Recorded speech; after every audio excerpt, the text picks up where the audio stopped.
Hello there. I'm Bobby, and welcome to Bobby's Bucket, where I speak to my grandson Manny about the life I've lived. And in doing so, I try to pass on some of the things and maybe a little bit of the wisdom I've learned along the way. How do I decide the subject of each of these stories? Well, I reach over and grab a ball at random from my Bobby's Bucket here. Each of those balls has on it a prompt, a label of 2, maybe 3 words that become the subject of a story. And anyhow, I draw one of those balls. At the end of each episode or story, I tell Manny, and it becomes the next story to be told. In the last episode, I drew the ball that was labeled Met Nana, meaning how I met your Nana. Nana is what he calls his grandmother, who he loves dearly and she him dearly. But to me, Nana is my beautiful wife, Marie. My wife of almost 60 years. Can you believe that? Now, anyhow, let me get on with this story, okay? And I'll be talking to Manny as I tell this story of how I first met Nana. Now, Manny, before I get into that day, I got to tell you, I know you're still young, just a little over 16, but I notice you're starting to date girls. That's great.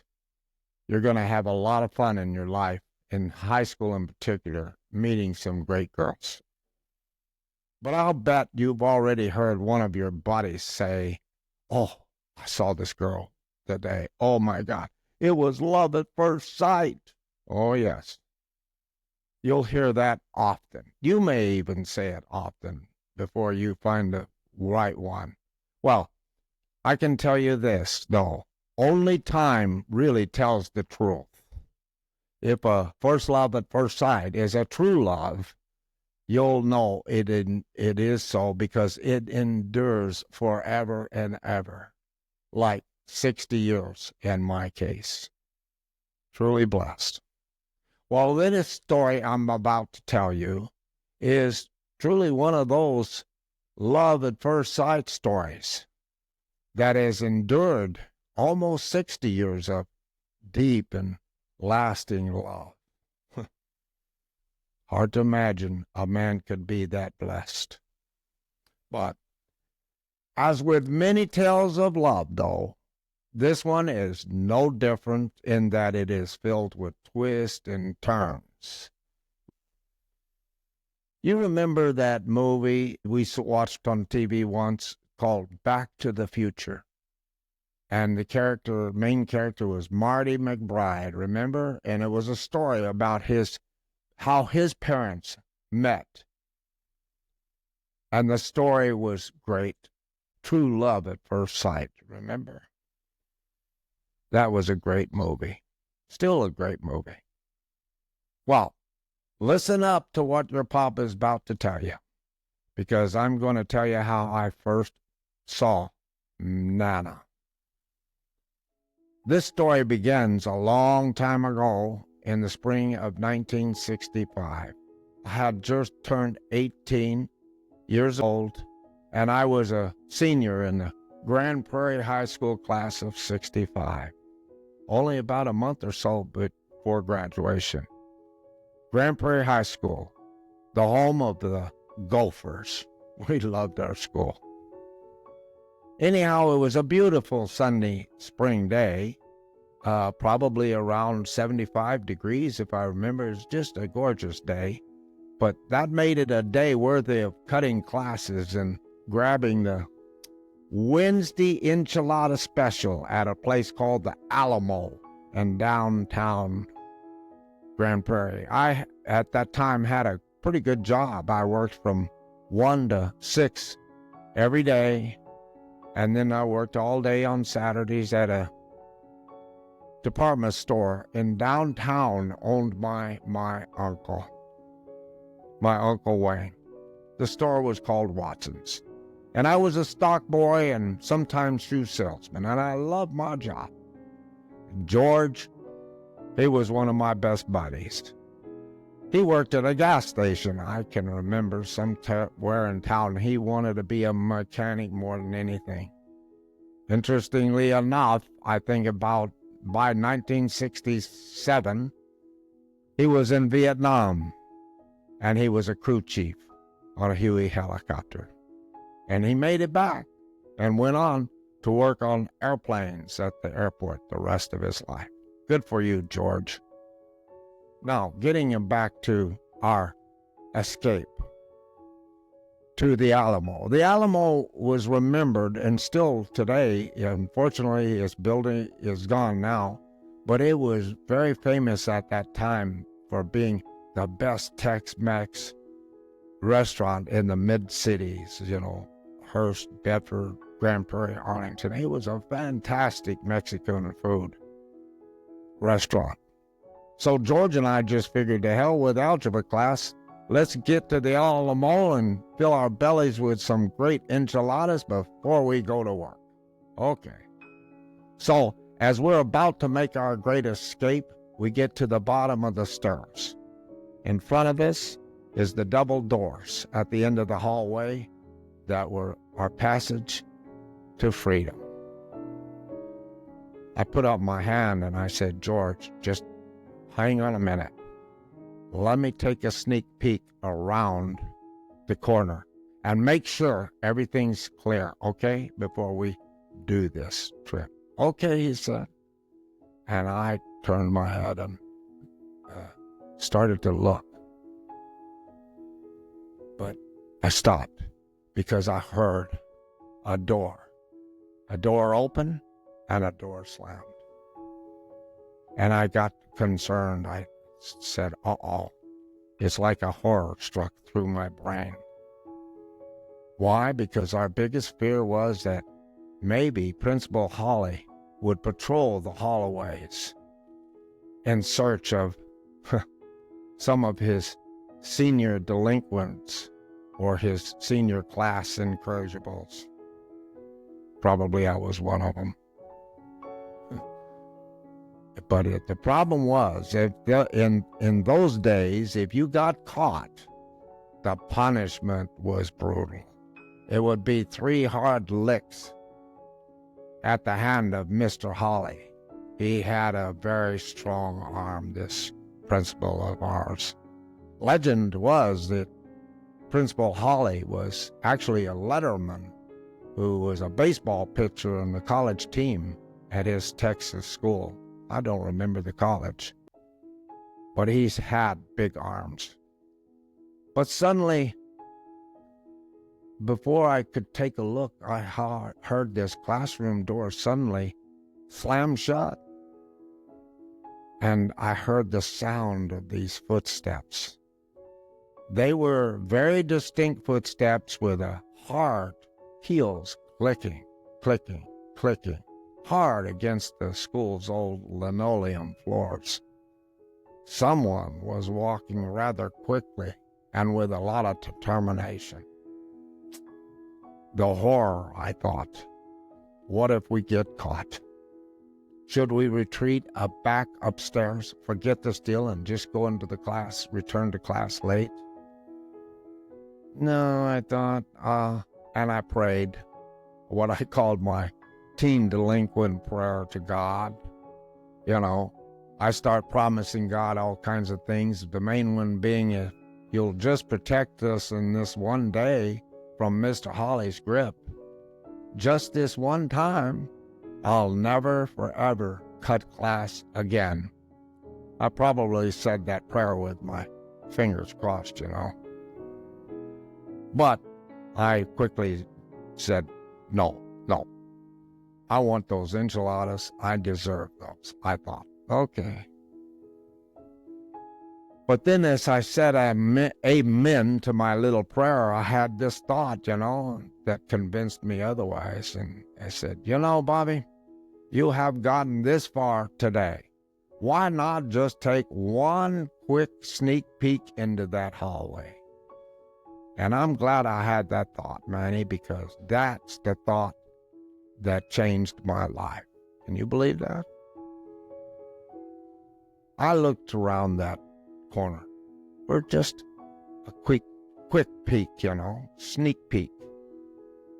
And as I turned to look around that corner, what I saw was totally unexpected. What I saw shocked me that day to my core. I'm not exaggerating. It was a student in the hallway for sure, but my vision filled with the most beautiful, most gorgeous, most striking, most sexy looking, most everything a female human being could possess. Yes. But my stare at that beautiful young lady lingered far too long. I froze, my mouth gaping, eyes wide open, kind of like a dumbass white-tailed deer staring into a car's headlights. You've seen it. And before I can turn away and retreat, almost in embarrassment, because I know my mouth was open, I was surprised at the beauty. This object of beauty over there suddenly stopped. I froze. She caught my eyes.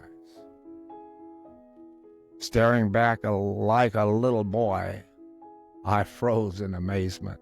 She stopped too. But she broke into an ever so slight little smile, teasing smile. She raised her slender arm and she twiddled her fingers like this, as if she knew my scheme of mischief that afternoon.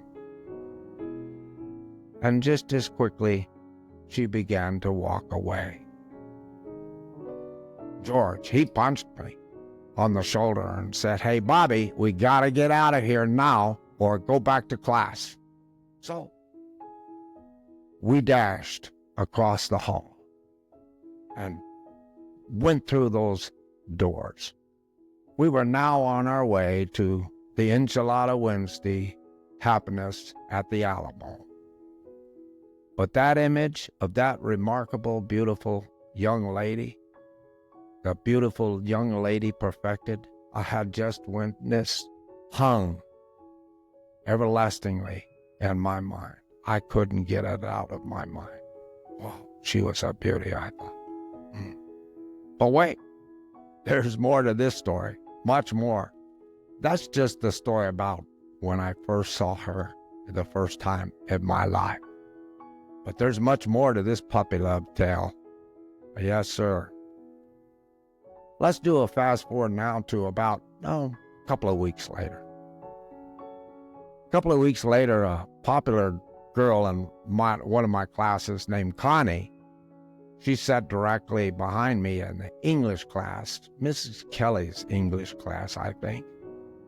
She had arranged a Coke date for me.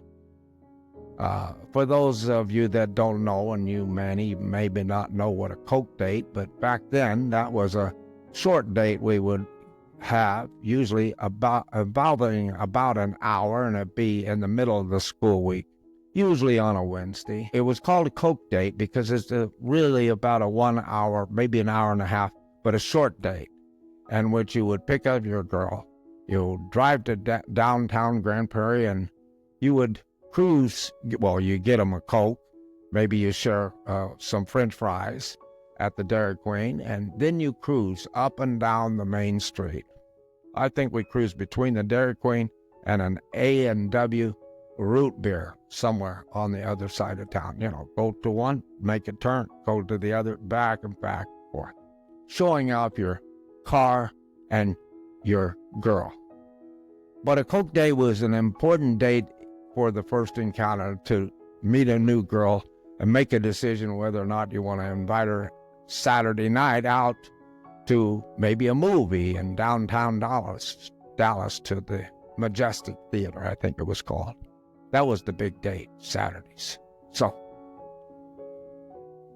And Manny, this girl Connie set me up on. I had seen her. She was a teacher's assistant.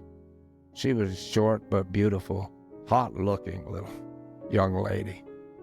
And she was a new girl in town, and I didn't even talk to her yet. I just was impressed with her beauty.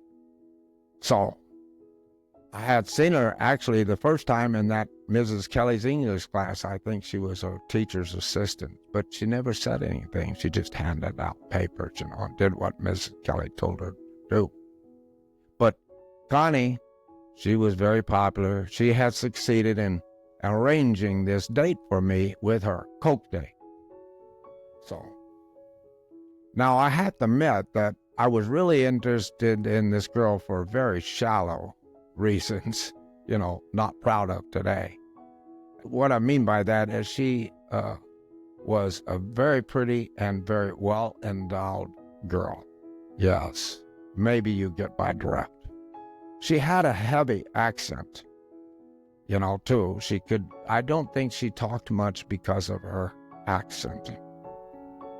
And besides having that pretty face, she had a very pretty face. She was very curvy and just a really cute girl.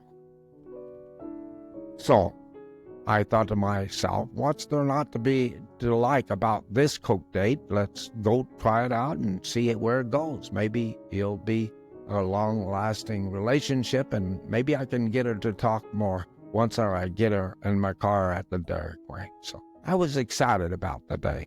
All right. So when Wednesday evening rolled around and I picked up the phone about 6 o'clock and eagerly called her up to tell her, hey, I'll be there to pick you up at 8 o'clock sharp. And I'll have you back home probably by 9. You can tell your dad that. So I call her up.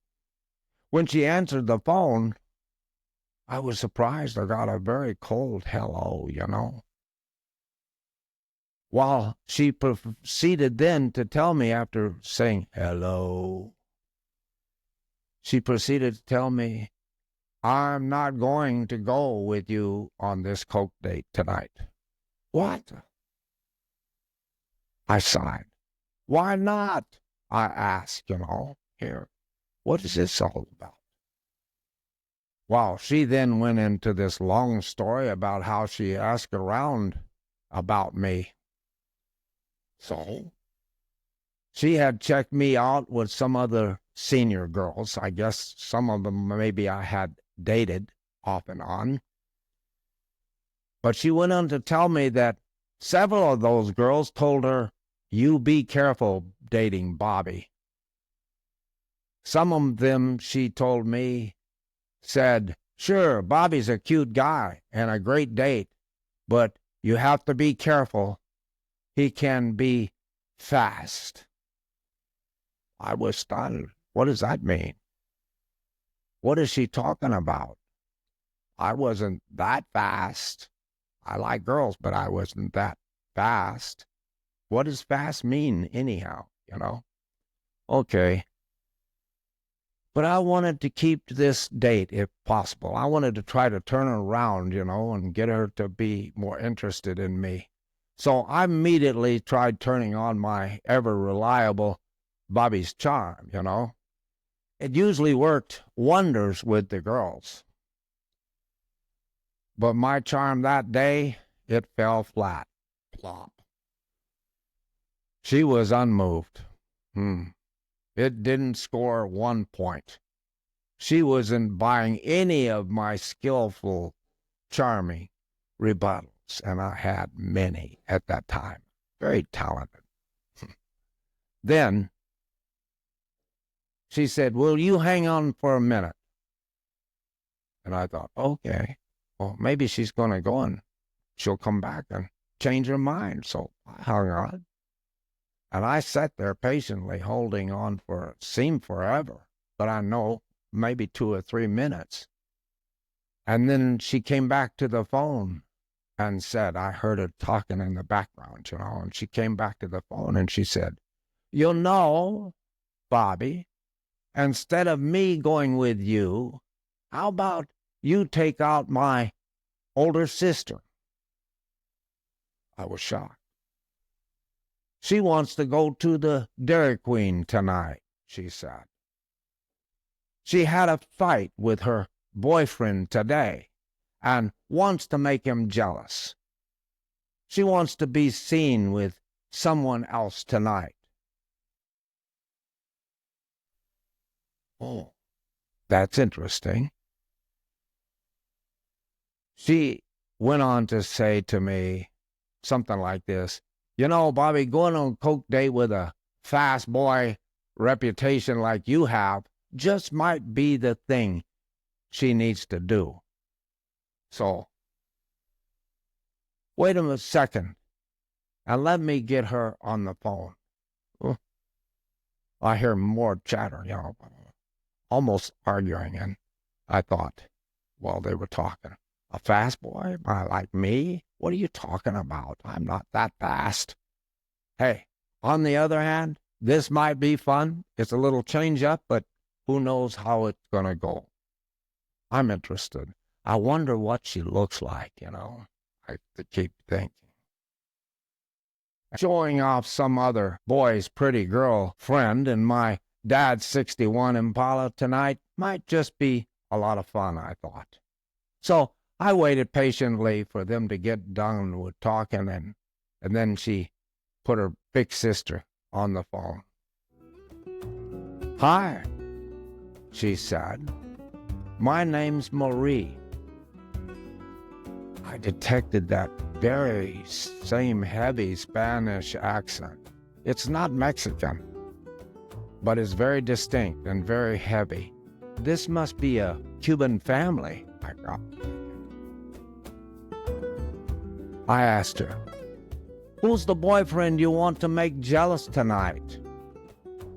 She said his name.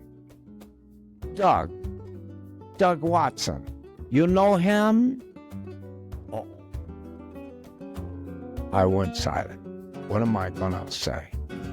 A terrifying horror pierced my brain. My heart skipped many beats. A panic attack was about to ensue. If I do this favor, what are the calculated chances I might die soon? Because I knew exactly the Doug she was talking about, and that was not good for me. And he doesn't like me one little bit. Mainly because I'm from the wrong side of the tracks. He lives on the north, I live on the south side of Grand Prairie. And literally, we had railroad tracks that divided the rich from the poor in our town in those days. And to make things really worse, really bad, this guy, Doug, he's much bigger than me. He was at least 6 inches taller, Manny. Can you imagine that? He towered over me. 6 inches taller and much broader in the shoulders. I don't know. I think he played football too. I just worked, you know. I didn't play any sports. I just thought in my mind, he could easily pound me into a pile of ground beef in a matter of seconds if he wanted to. And then, even worse, I got to thinking, was the car he drove. I know Doug, and I know, Manny, you like cool cars. But this car that Doug had was one of the coolest cars of all time. It still is, I think. It was a 65. Rangoon Red, I think they called it. It was a brilliant red. 289 muscled horsepower, 4-speed Mustang. What a car. Now that's right, Mike. You got it. A red 65 Mustang. She was a hot car. Would love to have one today. So I asked myself, why would any girl with any reasonable sanity about her want to give up cruising down Main Street, looking good, riding shotgun in a brand new 4-speed Rangoon Red Mustang? And besides, he's a really, really rich kid on the north side of town, and I don't have a pot to piss in. I'm a dirt poor kid on the south side of town. But I got to think, she must know this. You better be careful, Bobby. Very careful before you get into this. So I asked her, have we ever met? Oh, yes. Well, sort of, she said. Sort of? She said, yes. I was walking back to class one day about a little over a week ago, and I saw you and what looked like a friend of yours peeking around the corner at me as I was walking through the hallway. Oh. I figured you guys were up to no good and were checking to see if the hall was clear of the principal. I think you were, I'll never forget how she said, scheming the class, I think. Something like that. And I said, whoa, what an accent this girl's got. Her accent was even heavier than her sister's. Suddenly I was struck with a bolt of lightning bolt. What? You gotta be kidding me. No way. This is that girl? That girl? Oh my God. Okay, Bob, calm down. Take a deep breath now. Breathe deeply. Don't blow this, Bobby, I said to myself. Oh, my heart was pounding. And then I asked, are you the girl with the sort of a Cher haircut? And the color was kind of a red-brown color, like an upper. I wanted to confirm this was the girl I had etched in my mind. Yes, she responded. Auburn is the color. Not saying Auburn, she said Auburn. I'll never get that to you. See, sometimes with the accent is very cute, and I'm not making fun of the accent. It was cute, and I would chuckle when I hear those words she would struggle with. Anyhow, and I said, I remember you. Yeah, walking in the hall.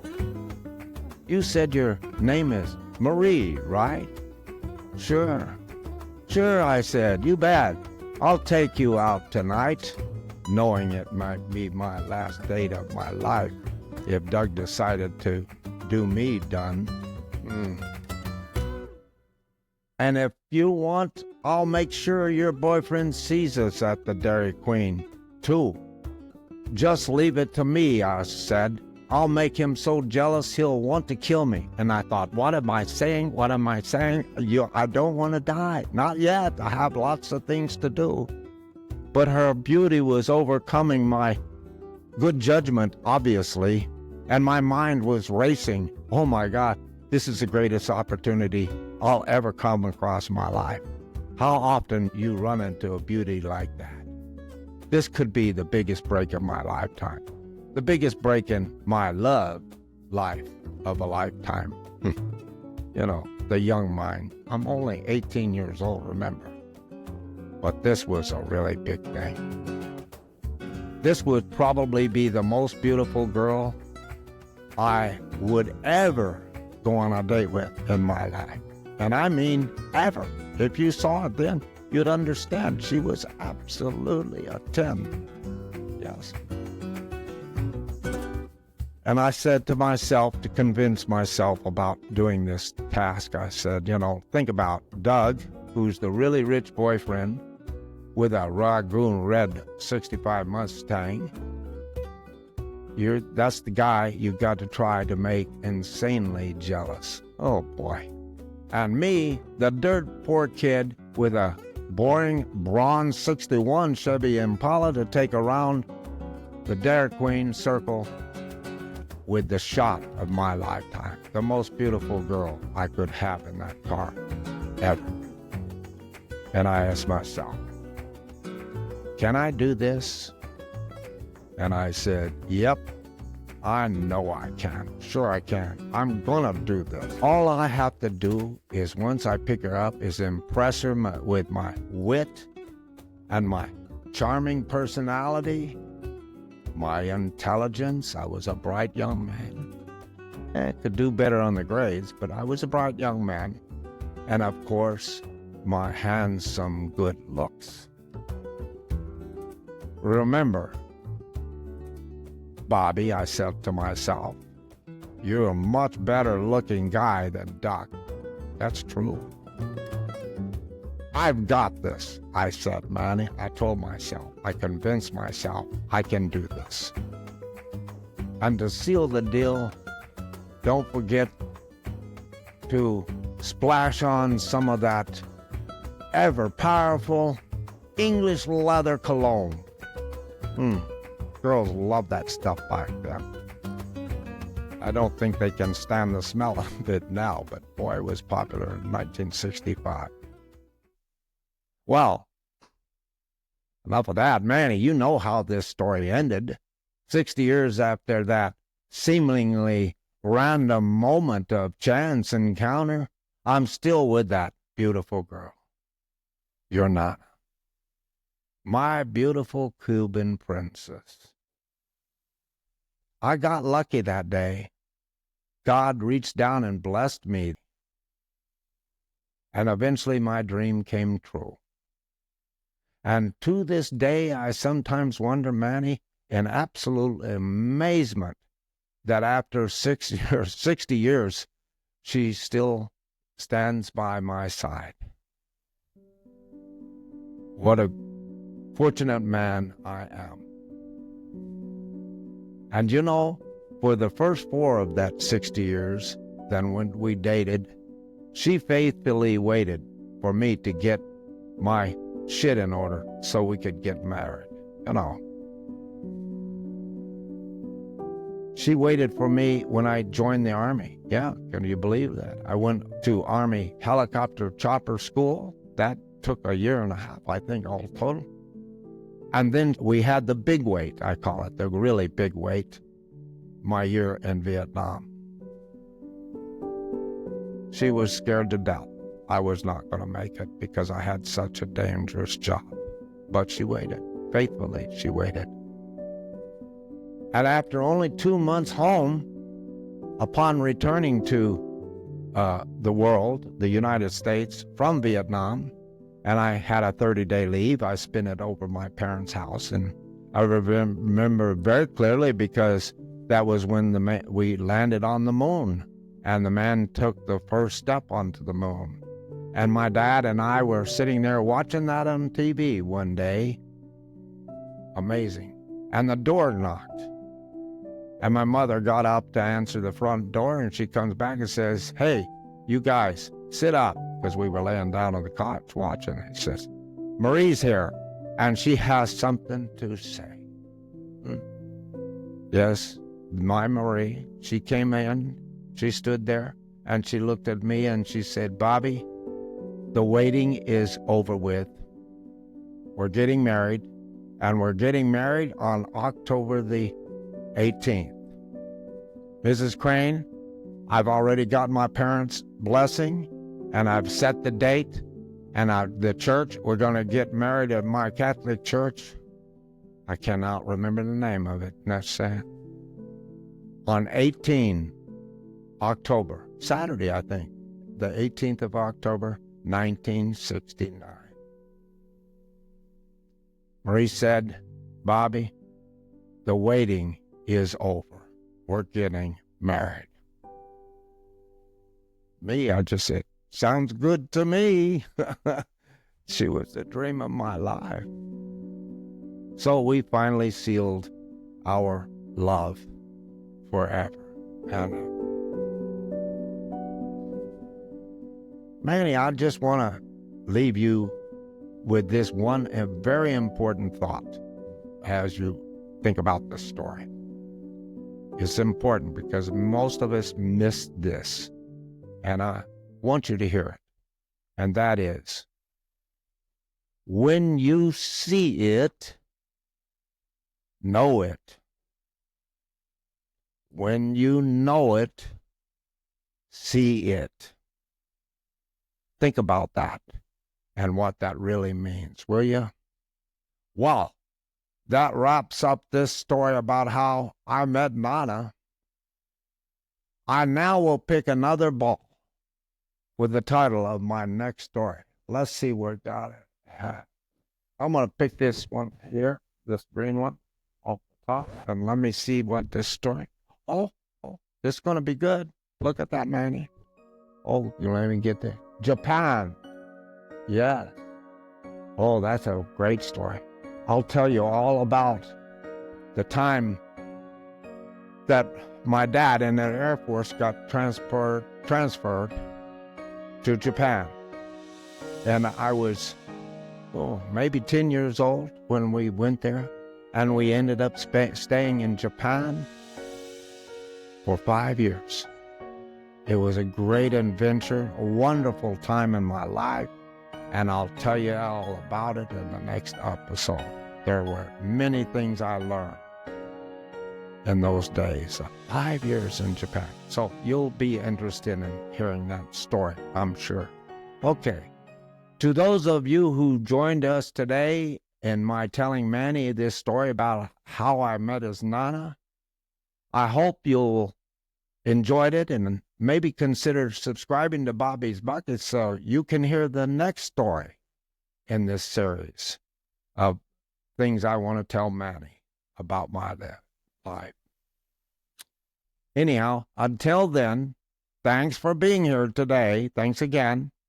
And until we meet again, this is Top Tiger 39er, also known as Smokey, out.